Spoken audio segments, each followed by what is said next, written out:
Bonjour à tous. Alors aujourd'hui, je vais vous parler du rôle des instruments dans l'orchestre. À quoi servent en gros les instruments historiquement parlant? Quel est leur rôle au sein de l'orchestre? Pour ça, j'avais commencé par parler du rôle de chaque section de l'orchestre. Alors, on différencie 4 sections de manière générale, à savoir les cordes, les cuivres, les bois et les percussions. Alors, tout d'abord, les cordes. Il s'agit de la section la plus homogène de tout l'orchestre, c'est-à-dire que le timbre des instruments qui la composent est très homogène, et des graves jusqu'aux aigus, on entend peu le changement de timbre quand on passe d'un instrument à un autre. Alors les cordes, c'est un peu la base de l'orchestre. C'est la section qui joue tout le temps et qui endossera un peu tous les rôles. On peut lui confier des thèmes, ça peut être un rôle d'accompagnement des autres sections, c'est vraiment très vaste. Cette section est constituée de 5 différents types d'instruments. Du plus aigu au plus grave, ça donne violon 1, violon 2, alto, violoncelle et contrebasse. Alors, à la base, il s'agit en réalité du quatuor à cordes auquel on a rajouté la contrebasse pour donner plus de rondeur. La manière d'écrire pour cette section est donc très axée sur la manière d'écrire pour le quatuor. Rien n'est exactement fixé quant au rôle des instruments dans un orchestre, mais il y a cependant une disposition plus naturelle. L'oreille percevant plus vite les aigus, il est plus naturel de confier la voix principale au premier violon, qui du coup aura habituellement les parties thématiques et les parties ayant le plus d'acrobatie technique. Le second violon et l'alto remplissent les voix intermédiaires ou les accords, le violon 2 étant plus haut que l'alto et souvent le guide de l'accompagnement. Le violoncelle joue quant à lui beaucoup plus naturellement la basse et les fondements des harmonies. Et les contrebasses à la base étaient faites pour ajouter de la rondeur et donc habituellement, ou du moins historiquement, elle joue la même partie que le violoncelle une octave en dessous. Alors un petit conseil d'orchestration en passant, n'utilisez pas vos contrebasses en continu, c'est bien qu'elles viennent ponctuer et renforcer certains passages, mais l'utilisation des contrebasses en continu, c'est quand même souvent le signe d'une mauvaise orchestration. Donc, je vous ai fait un petit exemple rapidement donc, pour vous illustrer tout ça.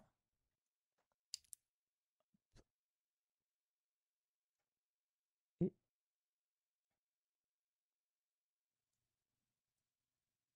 voilà, donc ça donne ça.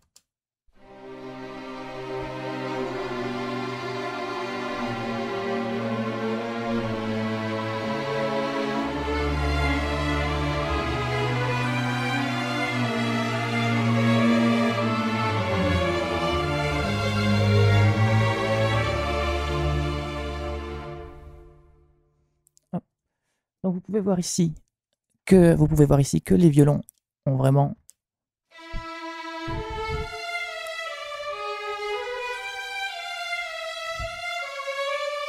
toute la partie thématique. Si on écoute le quatuor seul sans la contrebasse,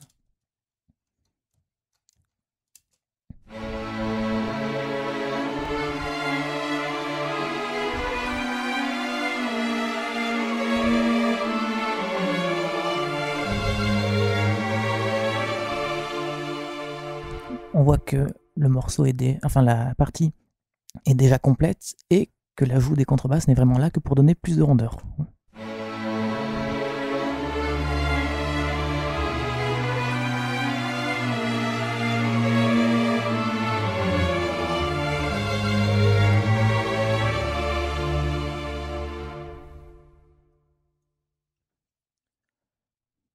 Donc ensuite, les cuivres. Hop, je ferme ceci. Alors, les cuivres, eux, sont assez homogènes. Les corps ont une sonorité plus ronde que les autres cuivres. On va dire que c'est un peu moins tranchant, ce qui les rend plus propices à être utilisés en combinaison avec les cordes et les bois. Alors le rôle des cuivres à l'orchestre peut être de renforcer l'harmonie et l'éclaircir, de chanter une mélodie en contre-champ, de doubler les thèmes, de soutenir des nuances fortissimo ou encore créer des couleurs spéciales, par exemple en utilisant des sourdines, ce qui modifie le timbre. Néanmoins, la base de la base, c'est d'utiliser les cuivres comme renfort de l'harmonie, Et pas comme on l'entend partout dans les musiques épiques à l'heure actuelle, de faire des thèmes partout ultra puissants, même si c'est faisable, hein, mais c'est pas la manière de faire habituelle, en tout cas. Alors, du plus aigu au plus grave, la section est composée des trompettes, qui sont là, des cors, des trombones et des tubas. Donc, ce que je vais faire, hein, comme l'utilisation de la section est très variée, mais que j'ai parlé d'un rôle principalement harmonique à la base, je vais juste vous montrer comment est construit un accord de base utilisant toute la section des cuivres. Ça permettra de montrer comment sont répartis les instruments, et ça vous évitera d'écrire des choses impossibles, comme par exemple des accords avec 8 voix de corps en même temps, ou des accords de corps dans les graves. C'est une chose que je vois très souvent chez les débutants qui savent pas manier autre chose que les corps parce que ça sonne bien à la base, et donc ils posent ça sur l'ordinateur. Mais il y a quand même une manière de faire de base. Donc voilà comment on fait. Donc je vais ouvrir tout ça. Donc vous pouvez voir ici les trompettes qui sont sur le haut de l'harmonie, juste en dessous les corps qui ne dépassent jamais 4 voix, parce que on n'a pas besoin de plus de 4 voix de corps, et habituellement en orchestre, il y a, en tout cas dans les orchestres européens, il n'y a que 4 corps. Donc ne dépassez pas, vous n'en avez pas besoin. En dessous, en fondement de l'harmonie, on a les trombones qui habituellement sont assez espacés, ils peuvent être en position resserrée, mais plus on va dans les graves, plus on cherche à espacer habituellement. Et les tubas, alors là, oui, il devrait être une octave en dessous, mais mes tubas ont été samplés, ont été mal samplés, et ils devraient apparaître à ce niveau-là, à une octave en dessous. C'est la manière dont c'est samplé. Les trombones sont là pour le fondement de l'harmonie. Les corps pour tout ce qui est au médium, en quelque sorte. Et les trompettes sont là pour rajouter tout le côté clair et puissant. Enfin, puissant. Tout le reste est très puissant, mais c'est vraiment là pour rajouter de la clarté. Hop. Le tuba, quant à lui, est vraiment là pour faire le fondement et la basse, et renforcer le tout. Alors, pour vous donner une idée, voici les accords de cuivre.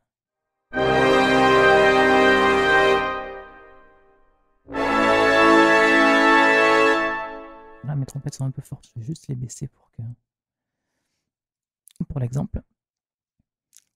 On peut voir ici les trombones et le tuba qui sont à la base grave de l'accord.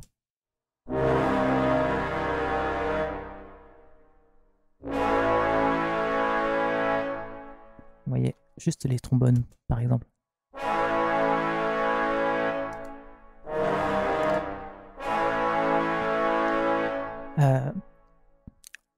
En soi, il n'y a pas besoin de faire descendre les corps trop graves. Souvent, ils ont en plus, lors d'une vraie session, dans les graves, ça joue très vite faux. Et c'est compliqué d'y jouer, donc il vaut vraiment mieux privilégier les trombones pour l'assise harmonique.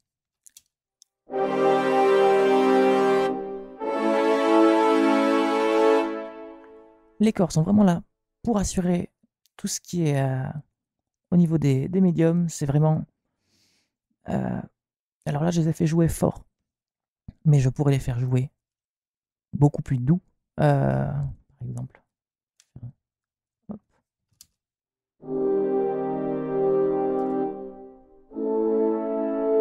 Imaginez cette sonorité derrière des cordes, c'est vraiment beaucoup plus propice à doubler des cordes, par exemple, dans les médiums, et à renforcer l'harmonie que des trompettes qui, elles, seront beaucoup plus violentes et tranchantes. Il y a un timbre beaucoup moins rond.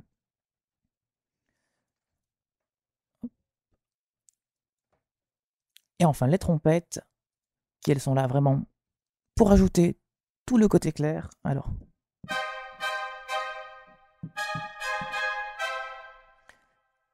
c'est vraiment l'ajout de puissance supplémentaire. On l'utilise pas tout le temps, c'est vraiment C'est vraiment pas fait pour asseoir la base, hein, contrairement au reste. Donc vous pouvez voir à nouveau l'ensemble des cuivres. Pour vous faire une idée, et je vous fais juste passer le tuba pour que vous voyez. Il faisait vraiment la basse, complètement. Voilà. Évitez de mettre vos corps dans les graves, répartissez bien de manière générale, pas plus de 3 parties de trompette, pas plus de 3 parties de trombone. Personnellement, là, j'ai pris des positions ouvertes, c'est-à-dire que j'ai la fondamentale de l'accord, sa quinte et sa tierce. Même chose ici. Parce que j'aime bien ouvrir mes accords, parce que plus c'est resserré dans les graves, plus ça sonne... moins ça sonne souvent. Donc vraiment, ça c'est la base pour savoir construire et utiliser, savoir comment placer en tout cas les cuivres dans votre orchestre. Alors, ensuite les bois. Les bois.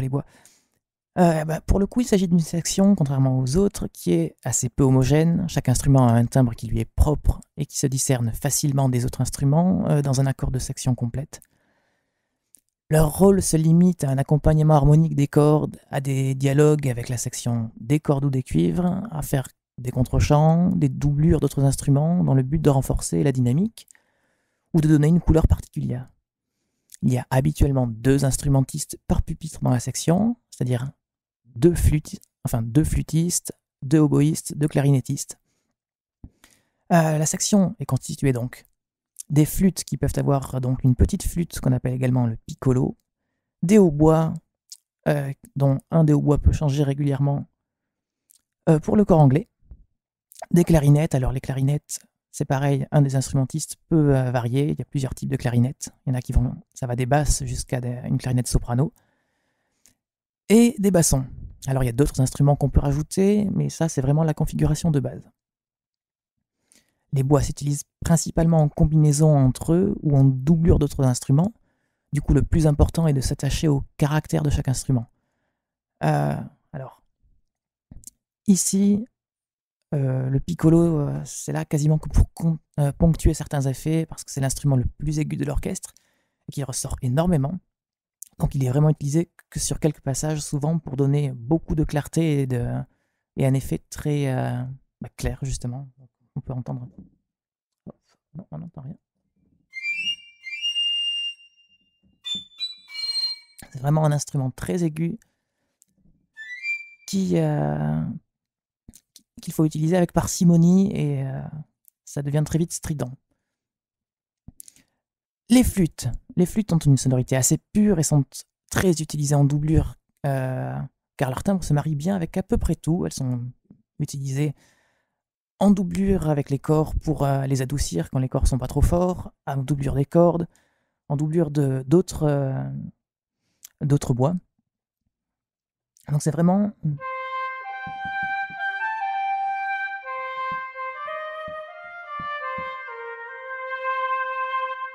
C'est vraiment un instrument très doux à qui on peut confier beaucoup de solos.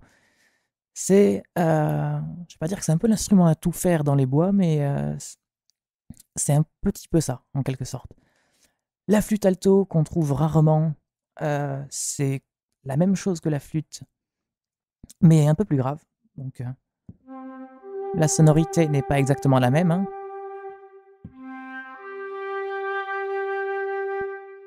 C'est assez peu utilisé, donc je ne vais pas m'étendre dessus.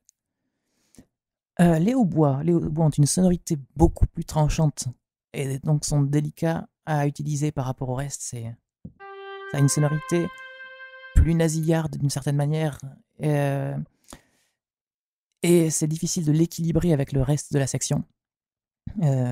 Donc du coup, ils sont utilisés principalement pour amener un timbre un peu plus mélancolique au morceau. Il y a également le corps anglais qui est joué également par les oboïstes, qui est c'est comme un hautbois en plus grave. Donc pour vous donner, et qui pour le coup, pardon, je bégaye un petit peu, qui pour le coup est encore plus utilisé pour amener de la mélancolie. pour vous donner un exemple de sonorité entre les deux. Voilà le hautbois et le cor anglais.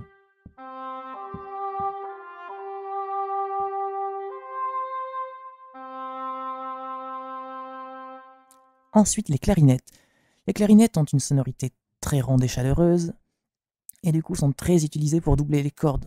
Leur sonorité ronde permet d'embellir facilement toute la section des cordes. C'est le bois qui, a priori, se marie le mieux avec cette section. Donc, petit exemple.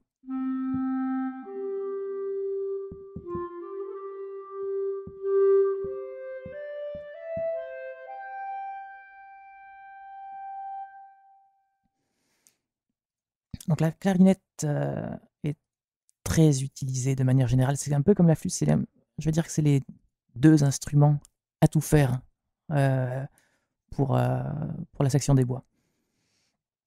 Le basson. Alors le basson, c'est particulier. On considère qu'il a une sonorité un peu plus comique. Notamment, il peut paraître un peu plus pâteau. Alors c'est un peu bizarre dit comme ça, mais il est très souvent utilisé dans le registre comique en tout cas. Et par contre, il est très très bon en doublure, lui, pour doubler les violoncelles ou les altos.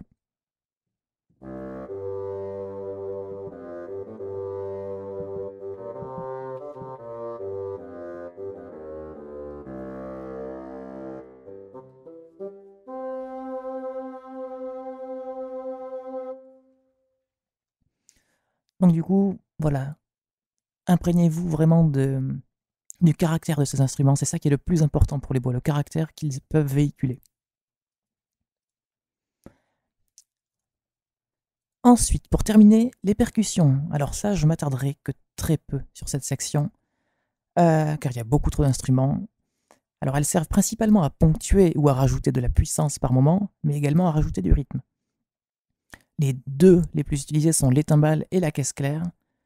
C'est pour ça que je ne m'attarderai que sur ces deux.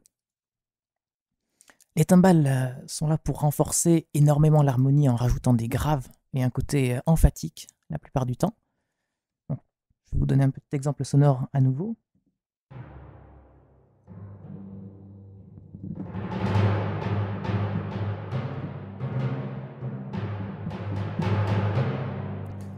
C'est vraiment pour rajouter de la puissance sur un outil d'orchestre, quand l'orchestre est vraiment à son apogée en termes de puissance. C'est vraiment des percussions très importantes, ça rajoute une assise énorme. Et la caisse claire quant à elle sera vraiment là pour ramener du rythme, et vraiment du rythme, et ne servira d'ailleurs quasiment qu'à ça. Elle peut ponctuer pour rajouter de la puissance de temps en temps, mais c'est vraiment fait pour rajouter du rythme. C'est très militaire, comme vous pouvez l'entendre.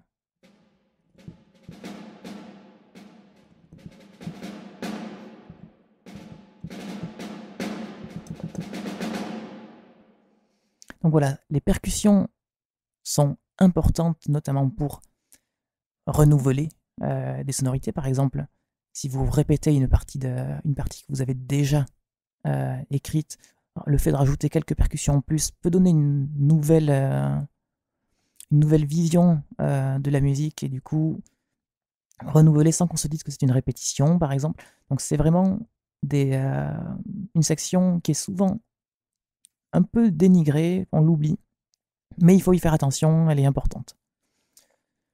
Donc voilà, j'espère que ce tutoriel, même si c'est vraiment les bases des instruments, il y a beaucoup de choses que je n'ai pas dites et d'autres qu'il faudrait rajouter parce qu'il y a vraiment énormément à dire.